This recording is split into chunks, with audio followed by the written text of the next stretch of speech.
Welcome to the A.D.H. Deep Dive, the show that's not about ADHD, but is filled with proof that it exists. My name is David Mund. I'm an actor, director, cinematographer, musician, and a bald guy. And on today's episode, I talked to another close friend of mine from New York City, Patrick Louie. He's a restoration artist for film and television props, a miniatures art sculptor, and one of the most artistically gifted people I know. We talk about his work for Tom Spina Designs, and we also hear about his run-in with the MythBusters legend himself, Adam Savage. So thanks again for joining me on the A.D.H. Deep Dive. Let's dive in, shall we? Oh, so first things first. What up, bitch? What's up, fool? Fucking tired as shit right now. So, like, do you usually stay after, or are you just staying in the studio just to have the podcast? It depends if I have projects I want to work on. Which I always have projects I want to work on. It's just more, I guess it is a matter of motivation and necessity. That like will determine whether or not I stay late. Most of the time I'm unfortunately just too lazy and I just want to go home, and after spending all day doing art stuff, it's hard to find the energy to want to do more art stuff. Can you do a lot of the work that you need to do at the studio at home, or is it all like in studio stuff? I could do it at home if I had like a space set up to do it in. A lot of the work, it can be messy. Dust gets all over things, paint gets splattered all over everything. It's just like I have a tiny room in the back of the house that's dedicated to, it's supposed to be my shop, but I have too much stuff, so it's hard to work in there. Sure. There's just clutter everywhere. At the house, or like you have a room in the studio that's dedicated to your stuff? No, at my house. Yeah, my house. I see. Yeah. So when somebody asks you like what it is that you do, or like hi, my name's Patrick, I'm like what's your answer? Restoration artist. Yeah. Restoration artist. Yeah, but specifically for film and television props. So like, obviously it's for a podcast, but like if you're pitching the job itself, what does it entail? Like what is the job description? It's hard to say because it's not just restoration and display of film and television props. It could be, if somebody wants like a unique piece of furniture and like we sculpt that out of foam, or we source parts and we modify them. It could be, somebody is doing a commercial or a video or something, and they like, we need such and such number of masks, and then that would be our job to, possibly do concept art, sculpting, molding, casting, painting, all that stuff. So it's kind of like, generally the business got known for doing restoration work primarily, and it's kind of grown to doing more than just that. Can you say what specific studio you work for, or would you rather not even? I think it's okay to say it's the Tom Spina Designs. Yeah. So I remember without the necessary reason for the leave and then the comeback, you've worked there 2 separate times. Like, how did you find out about it? Like, what was the in? So I spent years and years working in a deli, and then I was getting a deli. I spent too many years working in a deli. Oh, I remember you telling me this. Oh my God, it was. Forgot that you worked at a deli. Keep going. Yeah. It was the best and the worst years of my life. Good in that I met a lot of really awesome people. Also good in that I probably ate way more free food than I was supposed to, or at all. Were you like back of the house, or were you like up at the counter, or was it all of it? I was a deli slicer. Okay. So, cutting meats and cheeses, serving salads, making sandwiches and stuff like that. Sure. But I went back to college, and my sculpture teacher, her husband, is going to sound like a long drawn out sentence, but her husband, I believe from what I understand, it was the real estate agent that helped my boss find the studio that he is currently in. Oh, okay. And so he relayed to my teacher's husband that he was possibly going to do like an internship thing. And it just so happens that my art teacher in college was also the head of the internship program at Nassau Community College. Nassau Nassau Community College. Right. Yeah. Okay. And then basically they just gave each other their information and stuff like that, and it got back to my art teacher, and she's like, I got the perfect person for you. Loves making monsters, Sweet. Makes all kinds of creepy stuff. And that's how I got the internship. And then it was for about half a year was the internship.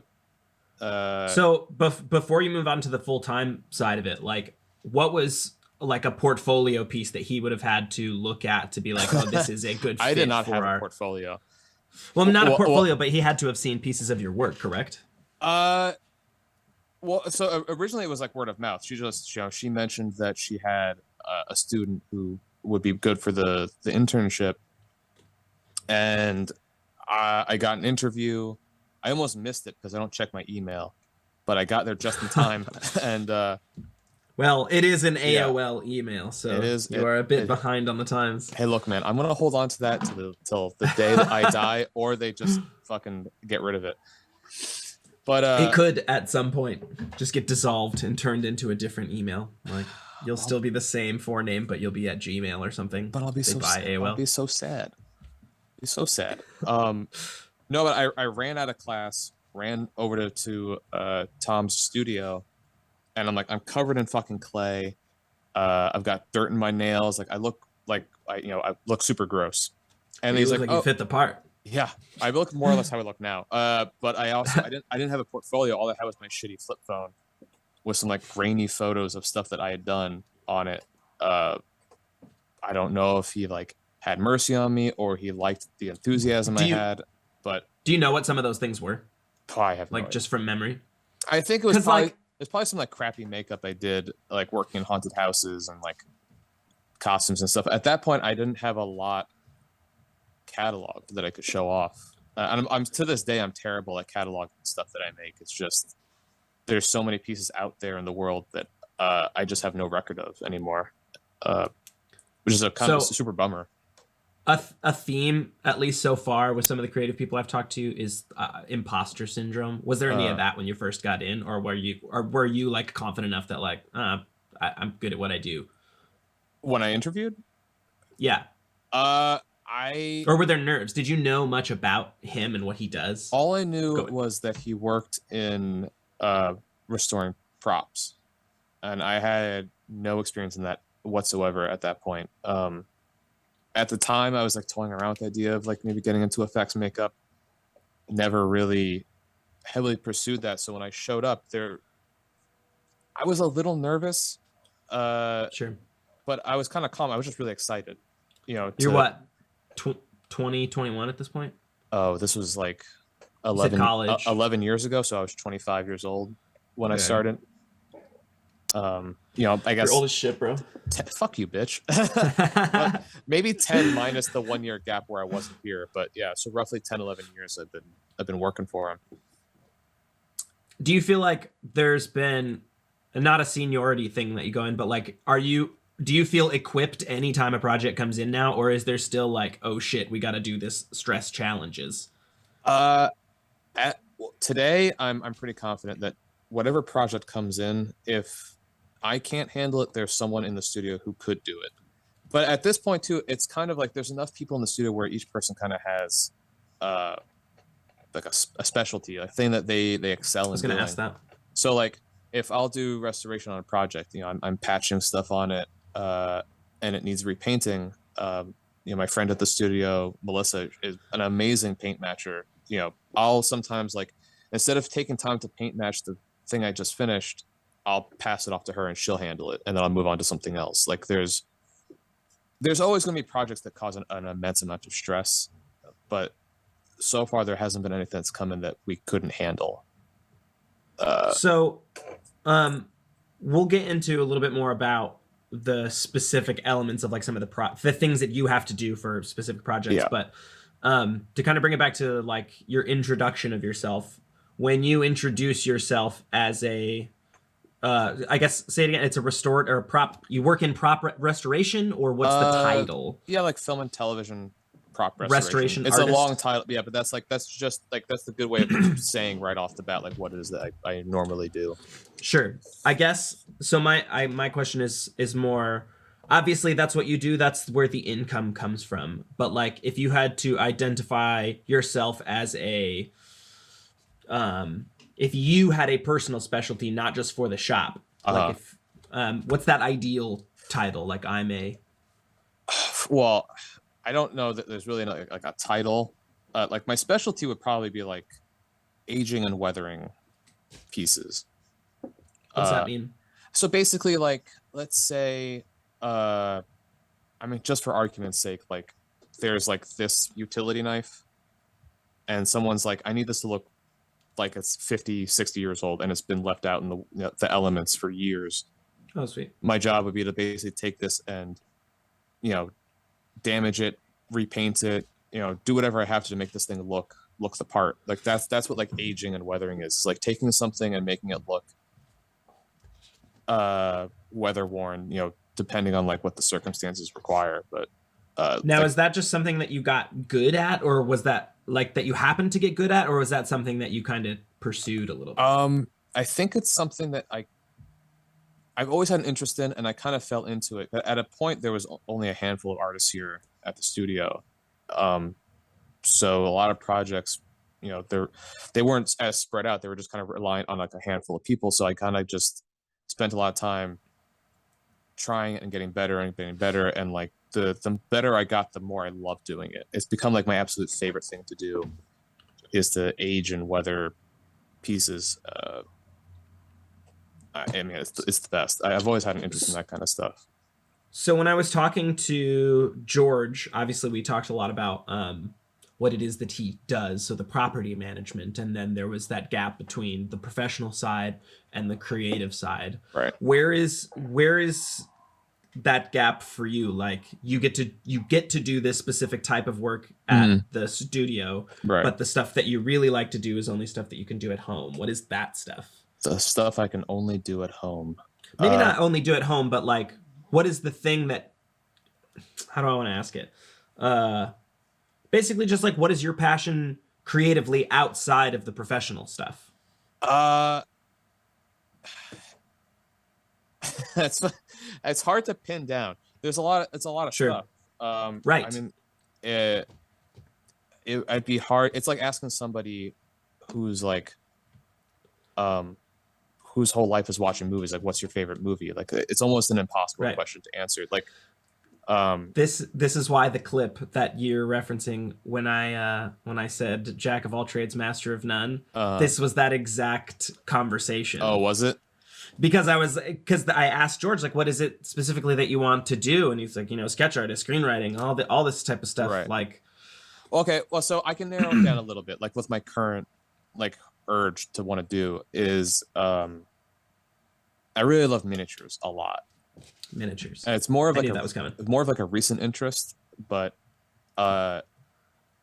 it's kind of like, and more specifically, I love all miniatures, but like I really like abandoned miniatures, and it goes back to like an obsession from like childhood of like looking at shipwrecks and like abandoned buildings and things like that. Like being able to like take something as simple as just a plain cardboard box and turning it into like, I don't know, like the interior room of like an abandoned asylum. Like you can picture it in your head, like the peeling paint, the decrepit furniture, like cobwebs, smashed windows. Like it's just a lot of fun to be able to like do something like that on such a small scale. It's like a current thing I'd love to do. I don't necessarily have as much time to do it as I'd like, but you were at one point working on, I don't know if I want to disclose too much if it was a secret project for somebody as like a gift, but you were working on like the inside of a home, like you were doing miniature. Am I wrong here that you were making some type of home? And I don't know that it was a gift. I mean, you can say more specific because I can't recall. Maybe it wasn't a gift. I just remember you sending me a video of you working on some miniatures, but it was like a building. Like you were showing me the inside of the building. Oh, I think this was years ago, right? I don't know. I was just gonna look at my photos. Was it all like burnt out, like the house been set on fire? Yeah. No, that was for a show I did at Sands Point Preserve. They were doing. Okay, so tell me about that, because that was the first I had heard about you doing miniatures. And then I want to get into that contest as well that you did. So basically, the concept that year for the show was, and it's not a haunted house. It's closer to immersive theater, and the theme was dreams and nightmares. And so in one of the rooms was going to be like a bunch of old doll houses with like creepy settings and stuff in it. And they asked me to help start building props for it. And then one day they came in with like a dollhouse, and they're like, "We want you to basically make this thing look abandoned, burnt out, super decrepit, Sweet.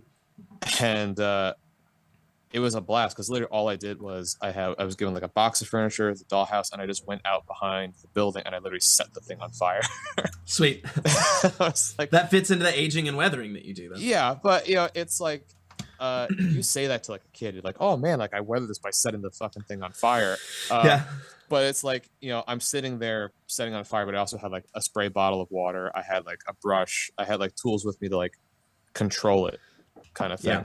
So like one, you weren't just playing with fire. No, yeah, there was. It was chaotic, but there was like a method to it, like what I was doing. Even like like little tiny bits of furniture, I'd burn them a little bit, and like I would stabilize them by soaking them in crazy glue, and it would soak into the burnt pieces of wood, harden it back up again so it wouldn't fall apart, and then I would place them back in the dollhouse. That's genius. Yeah. Now, when you like find methods like that, is that like just things that you've come up with over the years, or like how do you research for your projects, or like how to tackle it, or not necessarily just how to tackle it? Like, for my specific field, I'm always looking up how to compose a specific image, or what frame rate, or whatever, just metadata about the cinematography side. What is the metadata that you look up, like when you're creating things? Is it like, or do you just go all in and just find it along the way? Sometimes it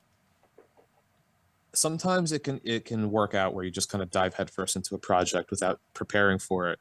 There is a high risk in doing that on certain projects, because you get all excited, and then if you don't have a plan and you get stuck, it can be super frustrating because you don't know where to go from there. Like, it's hard to come up with like a solution to a problem when you haven't done any prep for it.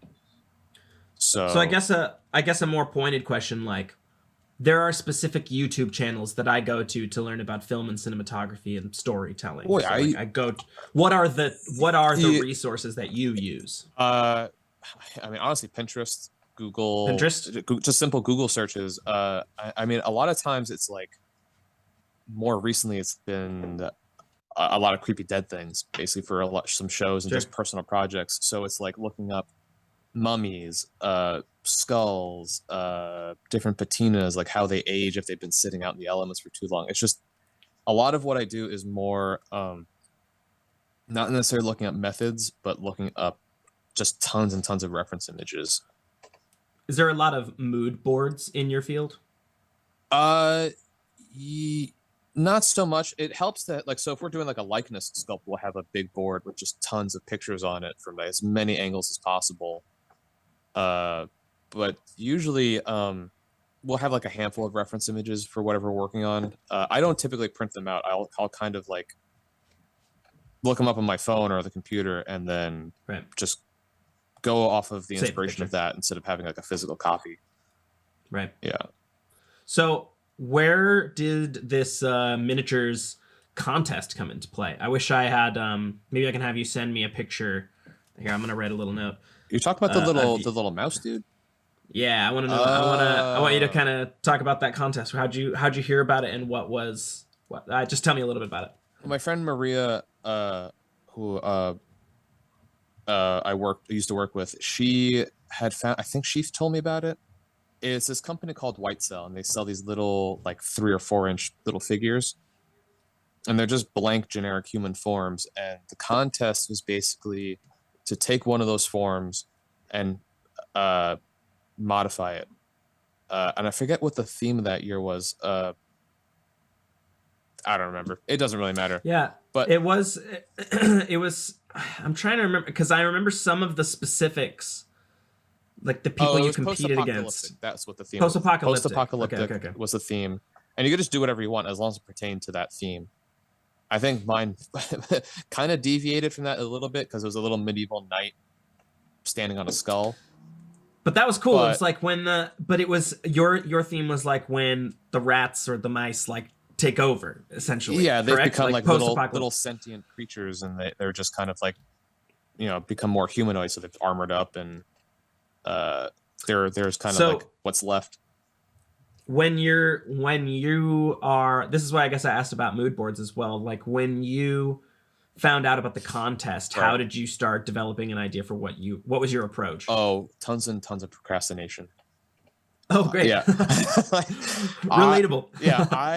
I signed up for the project or the contest. Like me and my friend Maria, we both got figures, and it wasn't, I think, until maybe like a month or two prior to the end date of the contest, I was like, oh shit, I need to start working on this thing. Because it was like a tournament, right? Yeah, it was. I mean, like, I wasn't a huge fan of how they ran the contest. It was kind of haphazard because I voted all the time, and it was like, why are these two competing against each other? Like, what's the right? It was a randomly generated board, so there was no like, oh, this dude, made like a little rat guy, should go up to something similar. It was just completely random, mishmashed. Yeah. On top of that, it was more the voting system. I'm not a fan of get your friends to vote for you, and yes. I would rather be judged by a panel of artists than be judged by someone who's just like, that looks cool, who has no idea who has no idea how much work went into making this thing. Like there's some pieces, like, not to talk shit about someone's artwork, but it's like, no, you can tell when someone put the time in on something versus someone who just slapped something together and threw it into the contest. Especially when some of those specific miniatures, my complaint was that, and I had no dog on the fight, whatever. I voted for my buddy, and that was the best I could do. But they weren't all original characters. They were like models of like existing characters in existing universes. Yeah, and it was like, I didn't necessarily like that. Yeah, and it's hard because you can basically, play the field. I don't know if that's like the right term. Yeah, no, that is. It's like, you're, not to toot my horn, I was really happy with like the final product, but it's hard to compete with someone who puts in, I think there was a Mega Man in the competition. Yes. That's exactly what I was referencing. There was who's the fucking dude from Machete? Danny Trejo figure. It was amazing. Yeah, they were great. They were really well done. But people would either vote for Danny Trejo, not the artist. Right. It's like, I like that character, and it would beat somebody's original art. I thought that like if they were gonna have a tournament, have original characters here, have existing characters there. Yeah, I don't know. But you placed pretty well, if I remember correctly. I think I placed fourth out of like a bunch. Out of, I want to say you made it to the final round of voting. Yeah, 20 to 30 people, I think. Yeah. I'm gonna include I put a little note on my notepad just to say for you to send me photos of that. So I can put it in the video version. Right. So I wrote a little note because of miniatures. Have you ever done a ship in the bottle? No, but I do like those. No. Is that ever like? Are you a big? You the way that you flex your creative muscle sometimes confuses me. You're a big puzzle guy, correct? Like not just like puzzles specifically, but figuring how to make something. Yes. You like a challenge. I think it comes up unexpectedly. Like when I'm making something and I'm like, oh crap, how am I gonna do that? If I'm able to get over that hurdle, it's immensely satisfying. Sure. And especially if you complete the project, it's but I don't seek that stuff out necessarily. Which is also not always true. Sometimes projects will come into the studio where I work, where other people I work with will kind of be like, I don't know how we're gonna do this. This thing is trashed, or I don't think we can fix it. And then I'm like, let me tackle it.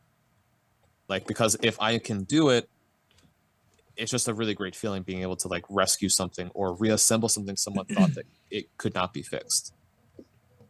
There's like the I beat all the odds Right. like mentality. There was a prop that came in. I can't say specifically what it was, but it was literally in a shoebox in pieces. Like do I know what it is? Is it the big thing that I'm thinking of? No. I don't think I've ever actually mentioned this in conversation. Okay, that's fine. Keep going. But it was to anyone else, it would have looked like a bag of just crumbled garbage. And it literally came with a note. The guy, I can't remember if the guy expected us to be able to restore it, but it came with a little note in the box that said "Good luck" from the person who sent it to us. So is this a client? Let me pick up on that. Is this like a client who says, like, how do you get these things in? Like, what are people sending them in for? Is he from a production company? Is he from a studio? It's usually from private collectors. Okay. It does come sometimes from auction houses. It rarely comes in directly from the studio. It's usually, but that happens on occasion. On rare occasions, yeah. Usually it'll happen. Almost always it comes from private collectors, or someone. There was like a recent auction. Someone bought something, and it just, instead of being sent to the person who bought it, it'll be sent directly to us for display work or preservation, restoration. Sure. So I did interrupt you though. He gets you get the box in there with the pieces. Yeah. I basically I poured out the bag of pieces onto the table and started slowly finding pieces that went together. And over the course of, I think it was like a week or so, I was able to piece together, this prop from like a bag of dust. I love that. Yeah, and it's just such a gratifying feeling being able to do that. Like, to what most people would look at as fucking tedious. Yeah. Restoration work can be unbelievably tedious. Yeah, I don't have how do you have the patience for that? Well, you just don't. You don't always have the patience for it. That's why I have headphones. I smoke a lot. And I drink a lot of coffee. Like it's like the cliche artist thing where like coffee, cigarettes, lots of breaks. Yep. Sometimes you just have to like walk away from a project for a little bit just to reset. So I'm trying to decide which direction I want to head first because I'm kind of burying the lead here. One of the coolest things that if you were to just like scroll through your Instagram and see is a photo of you and Adam Savage. Yeah. Can you talk about that at whatever length that you can? I forget why he was coming by the studio. I don't. Friend of Tom's, the collector. Well, they've known each other for years. I think Tom originally started on like prop forums or replica prop forums. And he and Adam Savage would trade messages back and forth because I think at the time they were both making Grail diaries from Indiana Jones. They were making what? Grail diaries. Oh, they were both individually making. Yeah, so they would trade notes, back and forth. So that's how they knew each other originally. But I think we had also made Adam Savage a Chewbacca mask. I don't know if that's why he was at the studio. Sweet. This is still during the MythBuster days, correct? If it was like at the very tail end. Sure. It wasn't for an episode or something. No. This is like for Adam Savage's like private collection. Again, I don't know if that's why he was there, but he came by the studio. We showed him around. Honestly, the most nerve-wracking part about that whole visit was that he had. I remember he said he was in the mood for like a cup of coffee, or he could use a cup of coffee, and then Tom looked at me and was like, "Hey, could you make Adam Savage a cup of coffee?" I was like, "Oh my god!" You were literally a production assistant for it. Yeah, it was like I was like, "Oh my god, I don't know if I just made this too strong. We don't have enough milk. Oh my god, I put too much sugar in it." If I had to guess, I probably made it. I couldn't have been a very good cup of coffee because it was the most nervous I'd ever been just doing something simple like that. Was there a big like did he kind of check out like everybody's project that you were working on? Were you able to? Yeah, I mean he came by the studio. And again, I can't remember why he was there that time, but we basically showed him around the studio, showed him the things that we were working on, and he asked us some questions about like our process and this and that. And a lot of it was just Tom and him catching up for a brief moment while he was in the area. He came by a second time to record an episode of his YouTube show, Oh my god, I can't believe I'm blanking on the name of it. Adam Savage. Adam Savage is Tested. Tested, yeah. Okay. But yeah, they were coming by to talk about movie prop restoration, and I think were you on it? I don't know. I think so. That'd be cool. I don't remember. It was really weird. At the end of that shoot, like they didn't shoot for too long. It was like maybe a few hours, and it lined up with the end of our workday. So they finished shooting. We were closing up the studio, and I remember driving home, and it was the weirdest thing, like looking in my rearview mirror and seeing Adam Savage in the car behind me, going down like the southern state. I'm like, wow, this is so weird.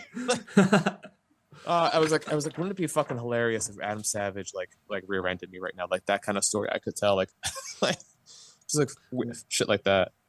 When I was living in Brooklyn and I worked at that escape room, that was how I felt whenever the celebrities came in to play the game. I remember the two big ones that I remember were Joey King and Will Smith. They didn't come in together. Oh, Will Smith came in?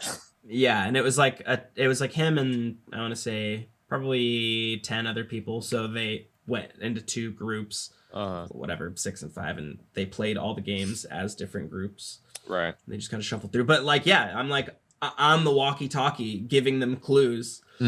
Like you're just like, how is this my life right now? How's this happening? Like how that's pretty fucking awesome, though. That's such a really surreal moment. Like, and they're just regular people, but like they're just people. But because like like the kind of fame that they have, it changes it. So have you been like starstruck while like creating something, like, or restoring something for a particular project that you're like, this is huge?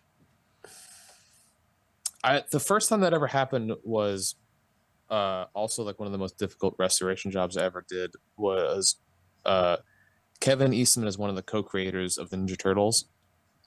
Oh yeah, right. And you're a big Ninja Turtles guy. I love the Ninja Turtles, and he still had one of the original suits from the first movie. It was Leonardo. Those like the live action quote bad ones. The bad ones that people refer to as the weird, but I like them. I'm just saying, like, oh, you're talking about the live action suits from like the first movie. Yeah. It was in rough shape, but we had to drive up to his studio and pick it up. So I got to meet Kevin Eastman and like we packed it up. And there's a photo, I think, even on my Instagram of Kevin Eastman and I carrying out this wrapped up turtle. And it was, I was given, I mean, I wasn't like new, but it was like crazy being given like this much responsibility to work on restoring this thing for someone who created something that was such a huge part of my childhood. You know, when you say it's in bad shape, like what's your task? Like what are you restoring? Is it dirty? Is it scuffed? It's everything. Yeah? It's missing pieces. It's filthy. How does that happen? It's either it's stored improperly. You know, it's like when people get props, or like especially like studios back in the day, like they didn't know that how to properly store these things.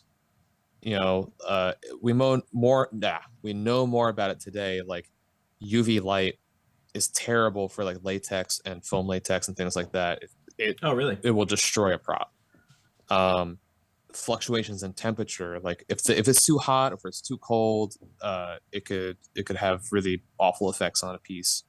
But yeah, it was missing chunks of the costume. It needed to be cleaned. The missing parts needed to be replaced and then paint matched. It needed to be reposed without damaging the costume. All these things, and overall, I think the project took about 3.5 months to finish finish restoring it. Of constantly, working on it. Now, do you get to see the finished product? Unfortunately, no. No, we didn't get to. Oftentimes, we don't get to see the person's reaction to the final product. That sucks. Well, because it's not like most of these pieces aren't from people local to New York. They're shipped to us from, most often from California, sometimes from overseas. But it's when they're done, they get boxed up and shipped out to the client. So then, like, Where do you find that like rewarding feeling creatively, or is just finishing it reward enough? Well, so like we don't see their reactions. Sometimes we'll get like a nice email back from the client saying how much they loved it or how much it means to them that we were able to do what we did.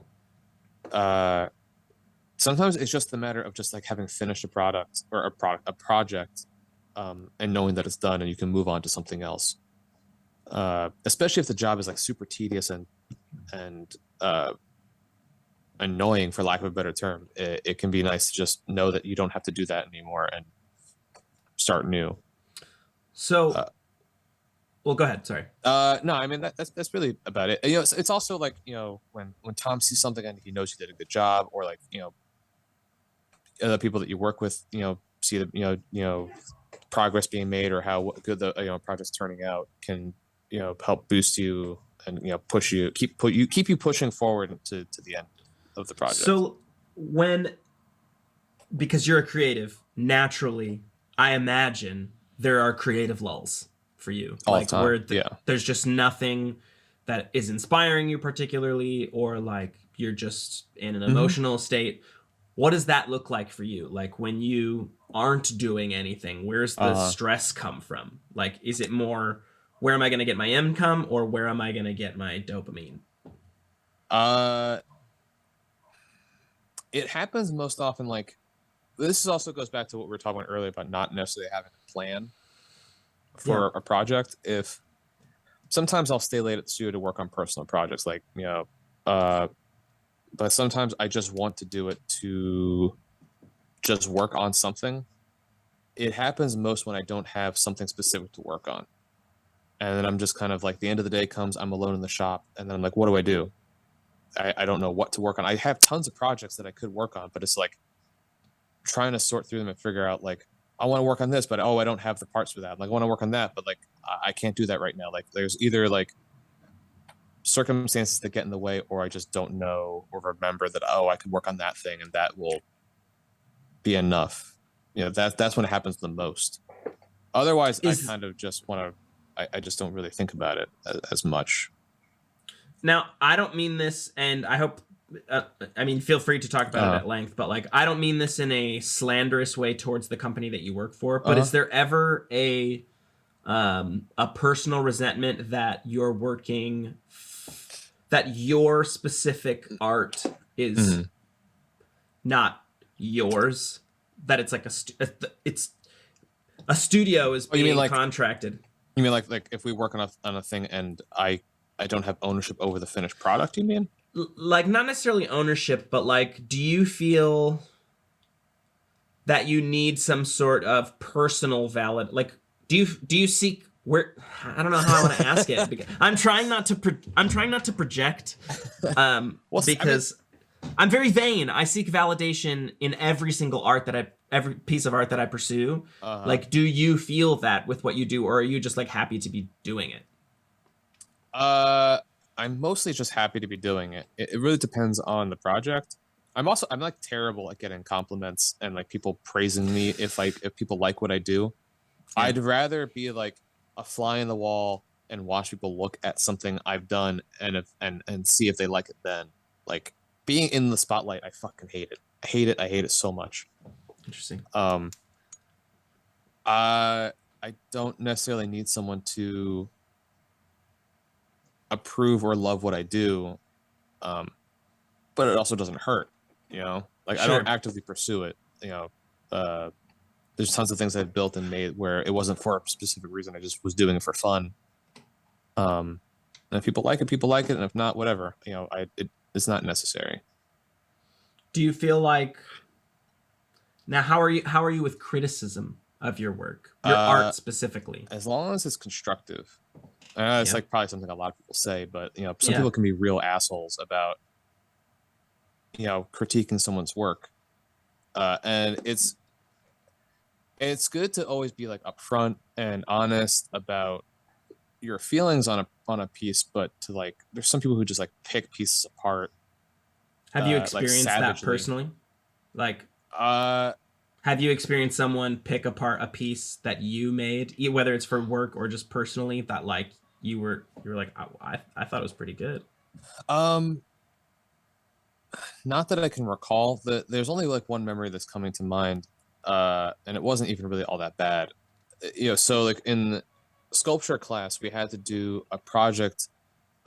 We had to make a sculpture made out of found items, and we had to pick a theme and try to convey that theme through found items. So like if I was like rooting through the trash and I found some pieces in there that I might be able to use to build something. Just rooting through the trash. Yeah, as you do. People do it all the time. Yeah, I mean it's true. But the piece was about that was the other thing. You had to pick, like, it was a social topic you had to pick as your theme, and I picked drug abuse. Oh well. And so I made this piece. It was like out of like these broken chair legs, and I ended up crafting it into what looked like the body of an hourglass. And so there was a casting of a hand coming down from the top of the hourglass, and a skeleton hand coming up through what was like a pile of empty bottles, pill bottles, and pills at the bottom. Wow. Reaching up for the hand, basically trying to say like, the person OD'd on drugs and the death is coming up for him. Yeah. Real cheesy cliche. Yeah, but that's a cool visual. It is. And because of the topic I picked, I didn't want to go too abstract with it. I wanted to be real upfront and obvious, because I don't think, and this goes back to the person who was critiquing it. I don't think a topic like drug abuse, if you're trying to put it in the forefront, it's not something that should be hidden behind an art piece. It should be just right out in the open. Yeah. And the guy's like, "Oh, don't you think it's a little too obvious? Like, you're too on the nose. Like, you should, I knew you were gonna say on the nose. I'm not, and saying I hate that shit. I'm not saying it as kind of aggressive and mean as he is, because I just don't remember what he said. But it was I was kind of like, I just came back at him with like, why would I want to try and hide that? Right. Like, it's supposed to be obvious. Like, I've gotten that critique about my own personal work. Just that it's on the nose, but it's like, it's not on the nose. It's vulnerable. I'm being vulnerable. I'm just being transparent with what the piece is. Yeah. It's like, that's just such a weird criticism. Mm-hmm. Like, it doesn't have to be thinly veiled. It doesn't have to be some mystery piece. And it's like, what's the point of making a piece that's supposed to be talking about a social issue if you're going to hide behind some, like kind of weird abstract image? Like, I kind of feel like it defeats the purpose of the whole thing. Yeah. Why do you want people to guess what your art is about when you're trying to make a change by using your art? Right. Yeah. Or make a statement by using your art. It just doesn't make any sense to me. So in that same vein, maybe not the biggest criticism, but where do you feel like you have, I hate to use the word, but I also love to use the word, failed creatively? Like, where do you feel like was your biggest, it was all on your shoulders, it was your responsibility, and I dropped the ball. And you blew it? My biggest fail. Oh man, that's a tough question. That's a good question and tough one. Good, thanks. This is not a great example. It's the first one that came to my mind was back when I still worked in a haunted house. Is this the one that George worked at? He was talking about the zombie laser tag. We both worked there together. This is not that. Okay. This is a different place.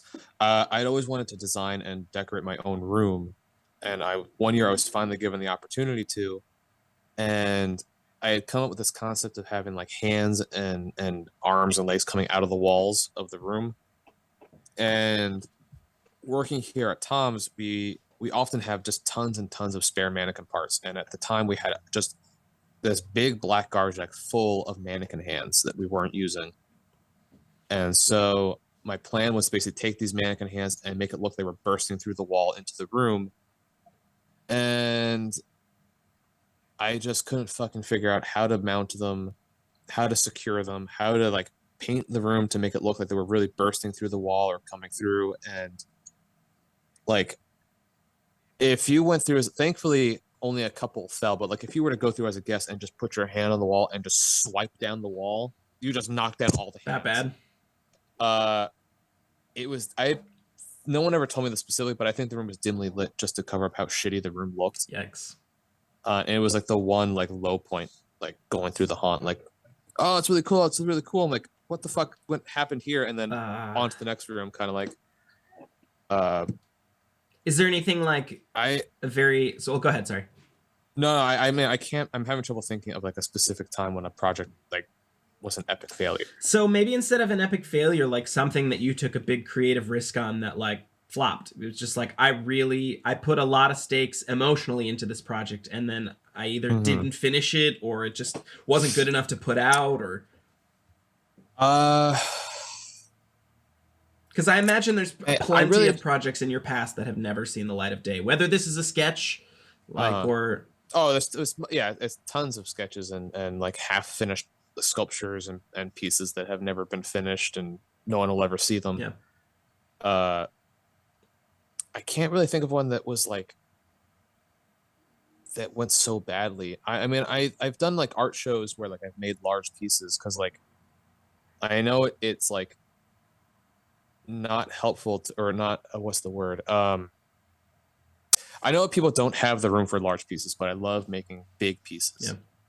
I find it way more fun and satisfying to see like this, full-size human-esque figure as opposed to like a small, like 12-inch figure. Like your Stranger Things Demogorgon thing. Like the Stranger Things Demogorgon. I'm gonna include a picture of that too. But I did an art show called Pancakes and Booze. Pancakes and Booze. Pancakes and Booze. It was in a bar, and it was like free pancakes all night.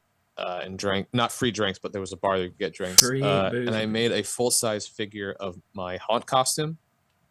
Is this I made a life-size Beaker? Yeah, Beaker Chance, my old haunt character. I know Beaker. I made a full-size, lifelike Zim from Invader Zim. Hell yeah! Now, when you say full-size, that's got to be like 3 foot tall, right? It was like 2.5, 3 feet tall.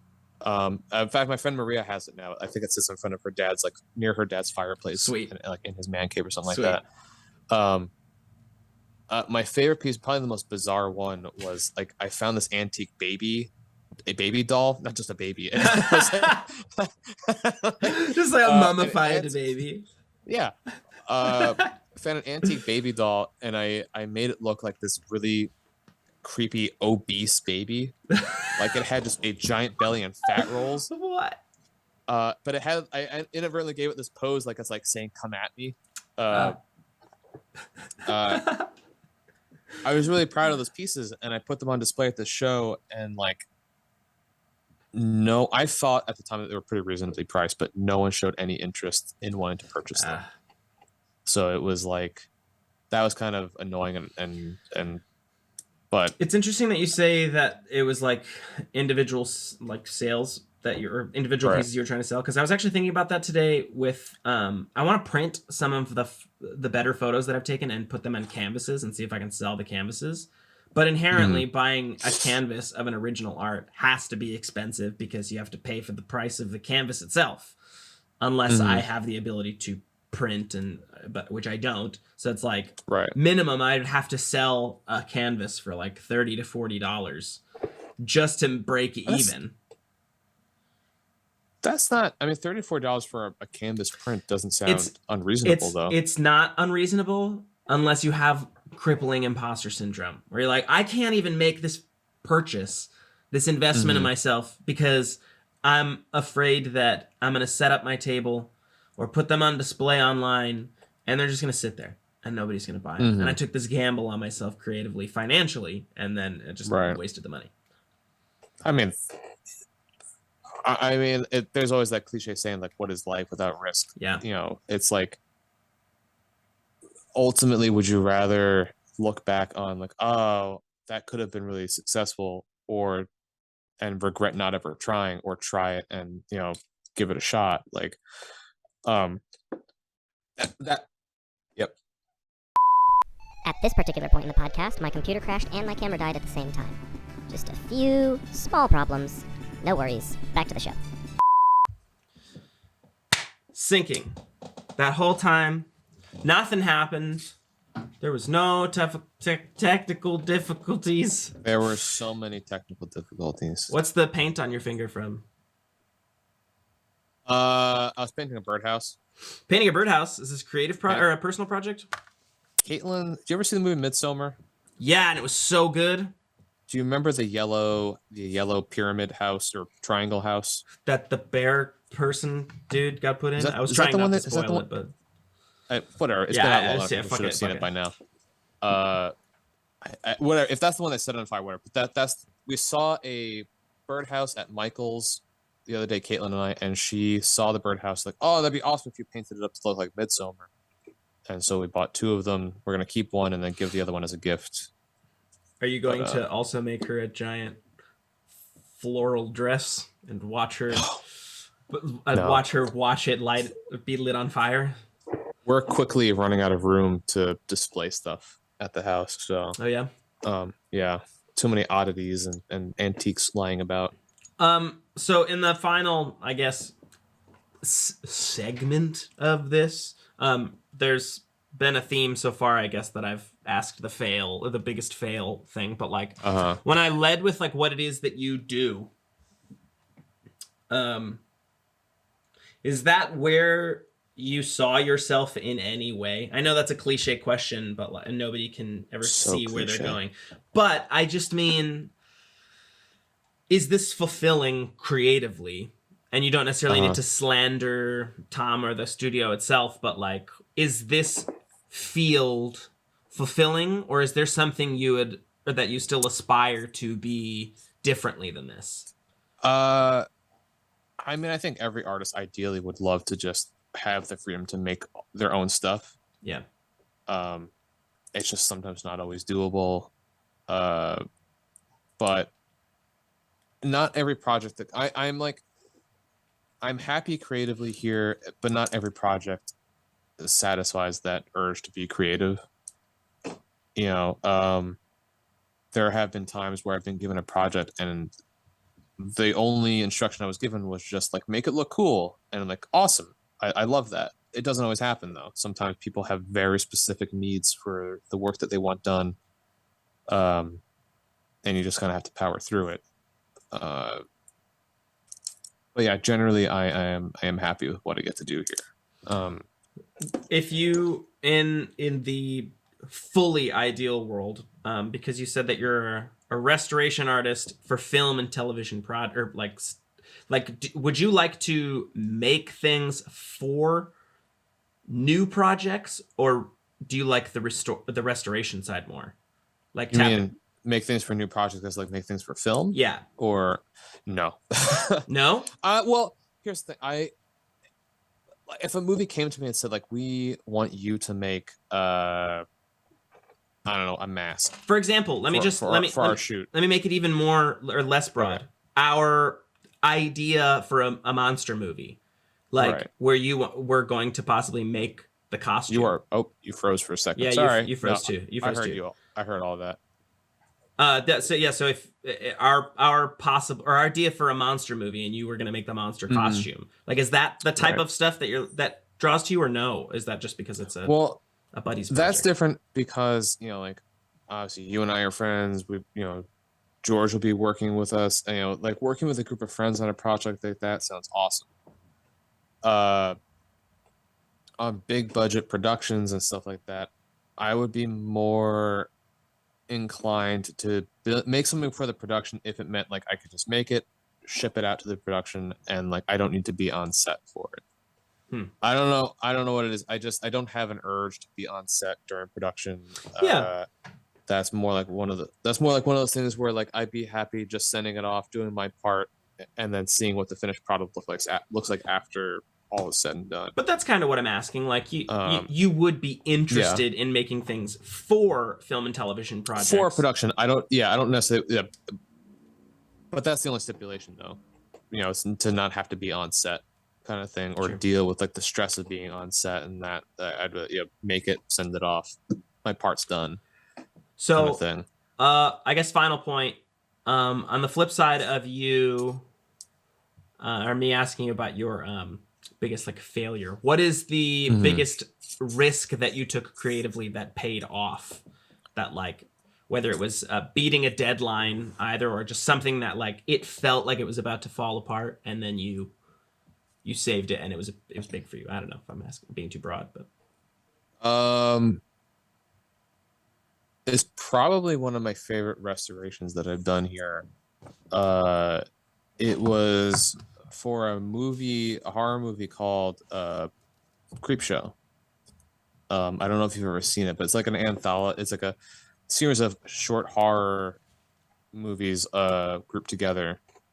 Kind of like and VHS or whatever. Kind of like VHS, but there's like, I think I want to say the first one came out in like the 80s, mid to late 80s or something like that.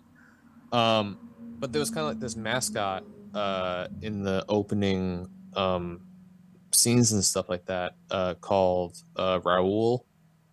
And it was like this ghoul that would kind of hang out outside this kid's window in like this kind of tattered gray, robes and stuff like that. Almost completely skeletal, like rotting skin and like this creepy like grin / smile. And it came to the studio for restoration work because a previous artist had tried to do a restoration on it and kind of dropped the ball, and it wasn't done to the client's liking. But part of restoring it was basically stripping the skull of this prop completely down to the bare bones, and then building it back up again completely. So like the skin on this thing was completely resculpted. Wow. And the way we had to do it was, it's like there's not really any room for error because it's a 2-part clay. So once you mix it and it hardens, it sticks to the surface and hardens up like stone. So if I were to make a mistake, it would be hell trying to get it off and to redo it. And would likely cause damage to the prop in the process. And while you're doing this, is there a deadline in the back of your mind too? There are deadlines. I don't want to say that I try not to think about the deadlines, but it wasn't a factor in this one, at least in particular. But yeah, thankfully the sculpt came out great. It ended up being like one of my absolute favorite restorations, and the client ended up loving it, so that was a plus. It's one of I guess it's hard to appreciate if you don't know the movie, but yeah, it meant a lot to be able to like do that one and do it well. And to have a personal attachment to a project like that come across your desk. Like if it's one of those things like where I watched it growing up. That was one of those horror movies I always came on during Halloween, and it's weird like seeing like having these movies and TV shows that you loved as a kid, and then all of a sudden one day something comes into the studio from that thing you loved watching. It's super bizarre, and the Raoul from Creepshow was absolutely one of those things. It was pretty weird working on it. I'm sure.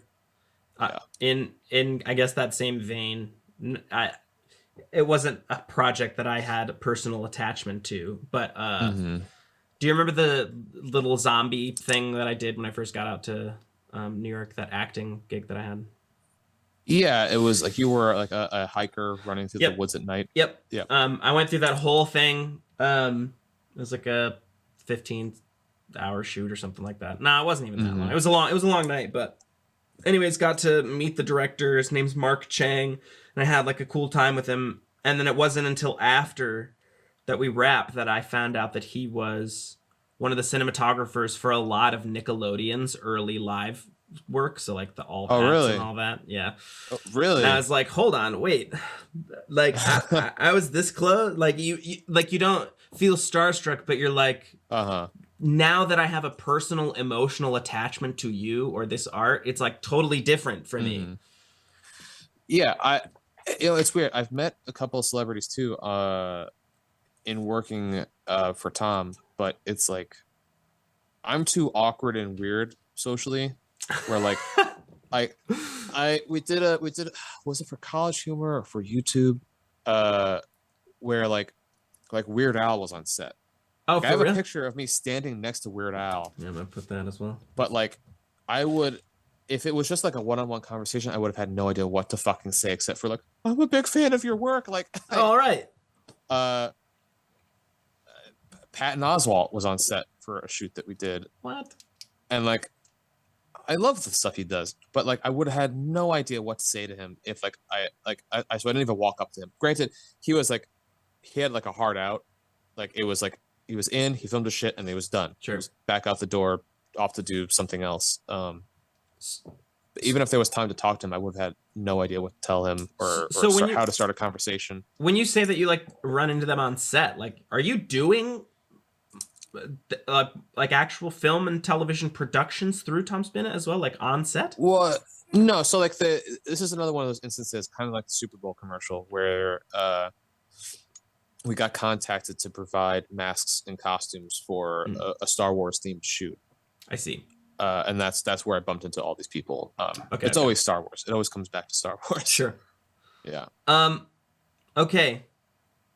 Final thing. What you got to plug? Yeah, like, if you want to show people your work, do you have like a place? I mean, if people want to check out what I make, I'm very inactive on Instagram, which is probably the only place where you can find stuff that I do. And that's Pat _makes_ things. And this is something I get critiqued about all the time, is I don't have a place to sell my artwork. I never post stuff online. I don't catalog or photograph the things that I do. I have like very little social media presence. So in terms of promoting myself, I'm like the fucking worst. Who knows if this is, I guess, to be included in the podcast, because it's just some far off pipe dream that I have. But my ideal world would be to maybe not run a production. Well, yeah, run a production company, or just be a production house, or be part of a production house. And with that comes, the digital side of things, which I'm not very proficient in. I just created a website and I have no fucking clue what I'm doing. I don't understand that world.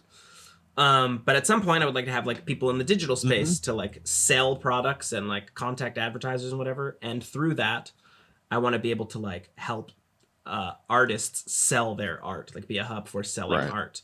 So, whether it's like people printing canvases or like stock footage and digital stuff, or individual art that you make, like, you're hired is what I'm saying.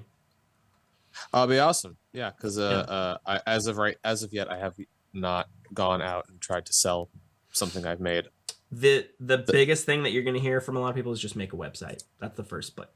Oh yeah, I hear it all the time. Make a website. Make an Etsy account. Fuck the Etsy. Sell your stuff on eBay. Not even that. All of it can be done from a website. Yeah, I know, but people are going to suggest everything. Yeah, I'm just as bad though. With like, I get all the recommendations, and I'm like, what do I do? Do I do all of them? And then I just do none of them. Never. I haven't done. I've got as far as like someone helping me design a website, and we got through like preliminary like design ideas, and then it never went beyond actually doing some sketches. That was it. There are so many failed David Mund websites in that same vein. It's like I got this close to launching it, and then I'm like, nah, it's shit. I'm not gonna put it out. It's just sheer laziness on my end. Like I just have not fucking followed through with the ideas of selling stuff. It would be fucking awesome, obviously, to sell some shit, but just really bad at promoting myself. Even when I'm at shows, and the few art shows that I ever did, thank God Caitlin was there, because she was like my wingman. She would bring people to my table and talk to them. Odd here, come get your art. Yeah, I was just awkwardly standing in the corner like, hi. I just let her do all the talking. So maybe you need someone to, I'm not going to pitch you more ideas, but just someone to run the digital side of things. Like you pay somebody to do that part, or have them take a commission of your sales or whatever. I mean, in an absolutely ideal, perfect world, which this is completely unrealistic, is if someone handled everything, like finding customers, handling social media, building the website, and all I ever have to do or worry about is just making the stuff. That's a thing. That's called an assistant. It is a thing, but it's like not. I feel like it's a hard thing to acquire if you don't have the money to pay the person. Money is the biggest thing. Money makes the world go round, and I don't have a lot of it. That's where like percentages, I would say, come in. Like when I sell stock video, I don't make like any money off of stock video, but people, I mean, I make some money, but not steady money. People will specifically give someone like 10% of the royalties that you get from selling a clip if they enter in all the like the descriptions and the hashtags and all that. Right. And then that way you don't pay them up front. They pay them at the back end. So that's a route you could take, but I don't know where you'd start. So you're fucked. Yeah, probably. And on that super happy note, hey, hang on the line, but this is an official end to the pod. I can never figure out how to properly end these, and they're always just as awkward. So, Pat, love you, man. Thanks for coming. And you guys at home, bye too. Yes, minus all the technical difficulties.